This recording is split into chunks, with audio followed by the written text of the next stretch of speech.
monde, j'espère que vous allez bien, comme à chaque fois. Bon, comme promis, je vais vous montrer ce que sont certains styles décoratifs et on va commencer par le style bohème. Vidéo très courte, prenez bonne note.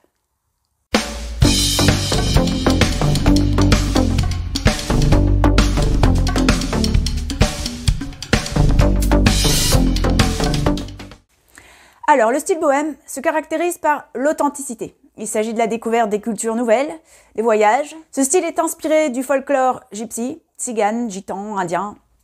Il représente vraiment l'ouverture, la liberté, une certaine désinvolture. Le style bohème fait la part belle au confort, à la simplicité et invite fortement à la détente. C'est une ambiance légère et douce. Quant aux couleurs, il y aura une mixité de couleurs, des motifs différents, des teintes lumineuses acidulées, des turquoises, des roses fuchsia, des rouges, des jaunes safran. Bien sûr, on utilisera le blanc pour équilibrer le tout, des couleurs neutres, des couleurs terre, avec parfois peut-être des pointes de doré. Alors, les motifs qu'on y retrouve sont des motifs traditionnels, ethniques, des motifs floraux, des patchwork. Les matériaux utilisés pour matérialiser ce style bohème sont des matières naturelles comme le bois, l'osier, le rotin, le lin.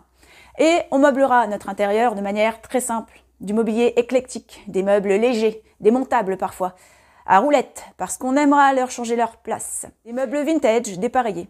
On positionnera des canapés, des méridiennes, des banquettes avec beaucoup de coussins, des plaids un peu partout, des poufs et surtout des tapis. Encore une fois, on met des tapis presque partout.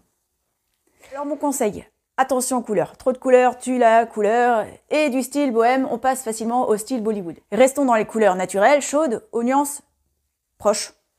Retenons que le côté bohème symbolise aussi le repos et le cocooning. Donc trop de couleurs flashy, les unes à côté des autres, ça vous fera mal à la tête.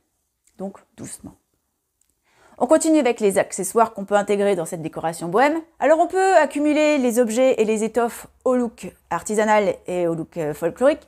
On jettera des couvertures au crochet, on posera des paniers en osier par terre ou sur des meubles, des suspensions macramées pour ajouter des plantes, des objets de pays baltes, roumains. On n'oubliera sûrement pas les objets de voyage. Par terre, comme je vous le disais tout à l'heure, on verra des tapis berbères, marocains, persans et on les juxtaposera. Le robot aspirateur ne saura plus trop où donner de la tête, mais tant pis, hein, la décoration d'abord, le ménage après. Les tapis, vous pouvez aussi les mettre au mur, les accrocher, comme ça, pas d'aspi. Et puis quand on parle tapis, on pense sol. Alors pour le sol, on privilégiera le plancher, bois brut, ou béton coloré de terre.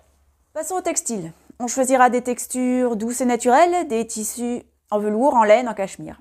De multiples rideaux et des voilages pour délimiter les espaces.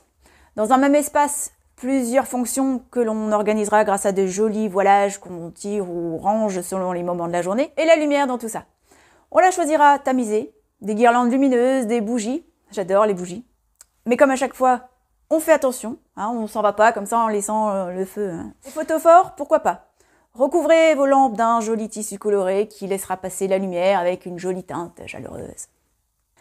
Bon, beaucoup de choses enregistrées, n'hésitez pas à regarder la vidéo à nouveau pour prendre des notes.